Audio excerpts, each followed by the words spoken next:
r/ask Reddit. What do people need to stop romanticizing mental illnesses? It honestly comes to even weirder planes for those with real mental illnesses. Sometimes there are moments when they are considered to be faking their depression, bipolar and other diagnoses just to get sort of excuse for their behavior, or even social benefits. I personally know people who feel guilty for their illnesses, since faking them seems to become a trend. It's just wrong. As a schizophrenic, I can tell you this. I feel guilty for my illness, and ashamed that I burden my family. Depression. There's nothing romantic about not showering for 3 days and forgetting what it's like to be able to feel things. People treat depression as if it were a personality trait that makes them cool, quirky somehow. No, it's not a shiny trophy that you can show off around and be proud of. Mental health problems are real and they can ruin lives. I've dealt with depression since I was at least 11, and growing up I felt like I never developed a personality. I'm just depressed all the time. I'm close to my 30s now and I'm still trying to figure out who I am because I pick up traits and hobbies all the time and drop them just as quickly. I have no sense of myself and lack a personality beyond my depression, and there is nothing cute, quirky, or cool about it, except when guys tend to like that manic pixie dream girl thing. Absolutely, I had a stalker before lockdown here, and even me explicitly telling him I was afraid of him did nothing to stop him. Thankfully haven't seen him since COVID shut everything down. There is nothing romantic about being stopped in the street every day and seeing him drive past your house. Gambling. Because gambling isn't about James Bond playing baccarat in the Monte Carlo. It's about sad, addicted people desperately playing slot machines and losing money they don't have. I had a friend steal money from me to spend on scratching cards. He's convinced he's gonna win big one day. Meanwhile, he's unemployed and his electricity's being cut off, and he's spent weeks mooching off other people while saying unemployment benefits are for the weak. I'm on unemployment benefits. He just doesn't seem to understand that his obsession with winning big is destroying his life. I do tech support for a grocery chain. One day I was working at the courtesy counter and I was shocked how long some people just hang out at the courtesy counter and play through scratch-off cards. Some people were there for hours, and they get super anxious when they have to wait to buy more tickets. I felt bad for them. The cashiers seemed to know them and were used to them being there. Know that unlike in math, 2 negatives do not make a positive. In other words, 2 imperfect people do not magically make a perfect relationship. So many people refuse to be single and do some self-work before getting into a relationship. I've dated so many guys who were not over an ex or needed therapy, not a girlfriend. Many romance stories focus on a male character who is broken and is fixed by the female protagonist. Women craft a relationship standard from this. A man cannot be for her if he is not damaged. I had a therapist tell me that typically women marry the potential in a man and can't understand why he won't change for her. Men marry a woman for exactly how she is right now and then have trouble accepting her if she changes, which is quite common, especially if they have children. So basically we need more realistic expectations of SO. Celebrities. Fake people living fake, manufactured lives. Yet the media insists that we care what they think, what they wear, who they're voting for, who they are ducking, all because they were born with some genetic gift, or born into the right family, or some other twist of fate thrust them into the limelight. It used to just be Hollywood types. Now we have this whole generation of Insta models, reality stars, and other influencers whose only contribution to society is their shameless self-promoting bullshit. And people eat it up. Meanwhile, we have skyrocketing rates of teen depression and suicide because kids are bombarded with these impossible standards of beauty and popularity in their formative years. The whole concept of bad boys. Why is manipulative and abusive portrayed as hot? If anyone abuses you in any way, it's not hot. It's a serious problem. For some reason, many movie book plots overly romanticize the concept and it's sick. Same thing goes for Stockholm Syndrome. Like, WTF. It also leads to women being shamed or even shunned for leaving a toxic relationship because you didn't give him a chance to change for the better. That happened to my sister, mother, grandmother, friends, classmates, colleagues. I wish I was lying. Public marriage proposals, where the other party is basically shamed into accepting. Some advice I heard: the proposal can be a surprise, but the engagement should not be. Discuss your future with your partner before you buy the ring. I knew that my soul was going to ask me to marry him.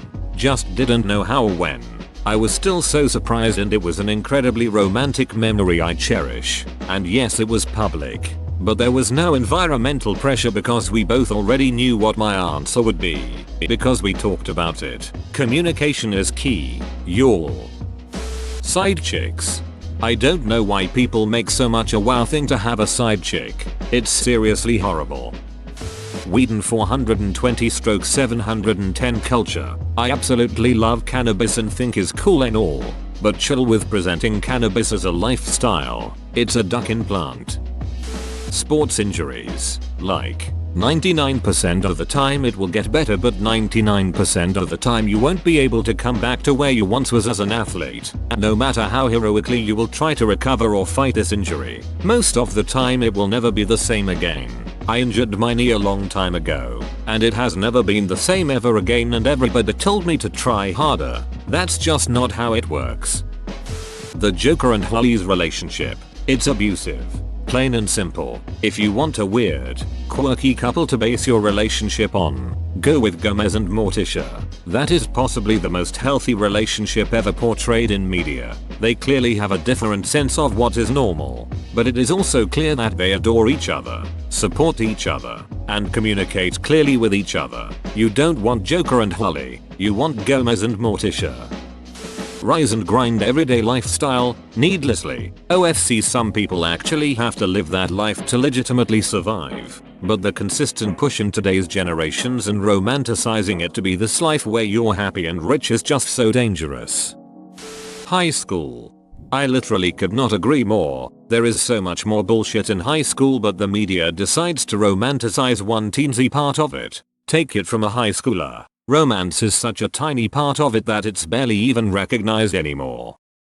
Many more important things have already been mentioned in the comments, but something I just thought of: moving to a country without speaking the language. People won't think you're quirky, and you won't be able to smile your way through a completely failed conversation. Especially in Paris. Emily in Paris was so unrealistic.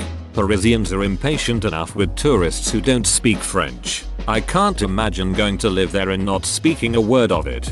It depends on where you are. I've lived in Norway for years, and I can tell ya, it's nigh impossible to pick up practice Norwegian, because the moment someone suspects that you don't speak Norwegian natively, they'll instantly switch to English. FFS, I said pardon because I have a hearing problem. Not because I wanted that in English, please, I just want to try and speak this language. Killing people and drugs. Yep, I still find it crazy that you can show someone being stabbed violently to death and everyone's just chill with it, but God forbid someone's clothes are too tight or revealing. Yeah, movies and music makes it seem like killing people, beating people's ass, dealing drugs, partying, doing hard drugs, getting ducked up, is really cool. Then all these kids grow up wanting to do all that stuff because it's being romanticized. Meanwhile, positive things like staying sober, treating other people good, working hard, being smart, saving money, investing money, exercise are not romanticized. Kids think these things are for losers. That's the media for ya. Working while sick. Just stop. It's not tough of you. You're not taking one for the team. You're probably about to take the whole team out. I get it. Some workplaces have punitive policies for taking sick days. Scary side note. Like every single hospital I've ever worked, some of us can't afford not to work that shift. But those are policy questions we should be pushing back on as soon as this administration is in the history books and we can finally get back to boring policy making again. If you can get fast food and retail places to stop making their employees have to work when they're sick, you'll get a goddamn Nobel Prize. No paid sick time, no paid vacation time, and you're responsible for finding someone to cover your shift. Tough shit if you don't have the phone numbers of everyone who works there. You'll also be written up. Stalkers. When a person says they are not interested in you, walk away. They are not playing hard to get. They are not pretending. They are not sending mixed messages. Don't follow them around. Don't call, message, email them. Don't accidentally run into them at different places. Don't make them socialize with you. No matter how hard Hollywood tries to sell it, there is nothing romantic about a guy who can't take rejection or understand and accept the word no. Hot teacher seduces teenage boy news stories. That's an adult raping an underage person with an additional power imbalance. Poverty. Growing up poor and depressed in a third world country and climbing your way out of this hell. It is not inspirational nor heartwarming. There is nothing beautiful about having to work until you break just so you can provide. No person deserves to live this kind of life. Help. Don't romanticize the poor. In a similar vein, those inspirational news stories that go like this. 8-year-old spends 10 hours a day selling lemonade to help pay for his mother's cancer treatment. Or 86-year-old man walks 3 miles to his job at Burger King and back every day. Those aren't inspiring. They're depressing as hell. People shouldn't have to do those things in the first place. Hemlock is very natural. No chemicals. No GMO. Alcohol. Drugs and alcohol. So drugs and drug? What? No. It's different. Same can be said for smoking too. Sorry man. You can't be a badass when you have lung cancer. If there is such a thing as the secret to happiness, I believe it's about being happy with where you are, wherever you are. You don't have to stop striving. But realizing that things are pretty good as they are is such a relief. Reaching goals becomes a bonus, not a matter of life or death. In the words of Sheryl Crow, it's not having what you want, it's wanting what you got. Thug culture. I know it's been memed to death, but I really think the song Gangsta's Paradise illustrates it perfectly. In a sea of songs about how cool it is to be a thug, we kinda needed Coolio to say hey, most of us are actually only doing this because of circumstance, and we'd actually rather have stable lives. Paris. No pressing reason. I'm just so ducking sick of it. There's actually a term called Paris syndrome, where foreign tourists, stereotypically Japanese, become depressed when they realize Paris isn't as nice as the movies. The tortured artist. I hate the idea of only those that suffer can make great art. Yes, there are people who have a rough life and make amazing things, but that is a small percentage of people who actually get noticed. You can be smart, passionate, sincere, dedicated, or creative and make amazing art. If we promote the idea that true art only comes from people who have suffered, then that promotes the idea of self-inflicting suffering while detracting from those who have made really amazing art but haven't truly suffered for it.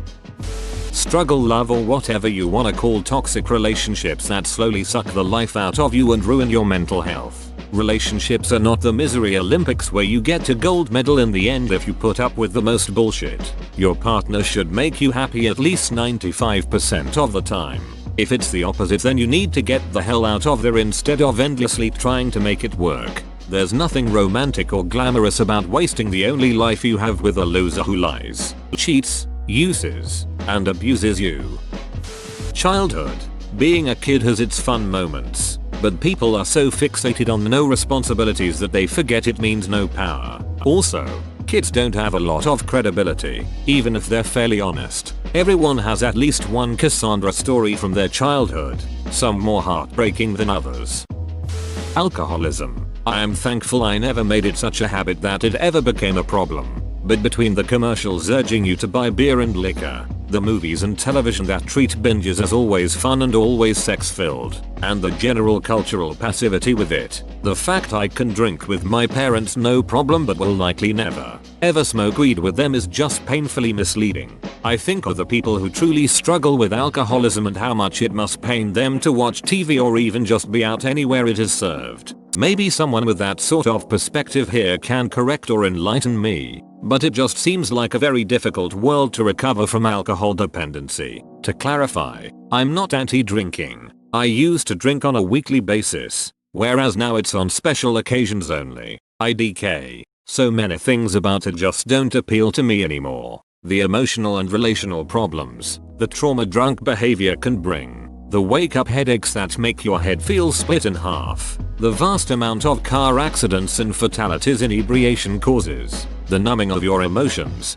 for better or worse, the amount of weight it makes you gain, the number of people who feel they cannot have fun without it, To me it's legitimately tragic just how much society encourages us, whether culturally or economically, to drink. I would argue cigarettes in the same vein.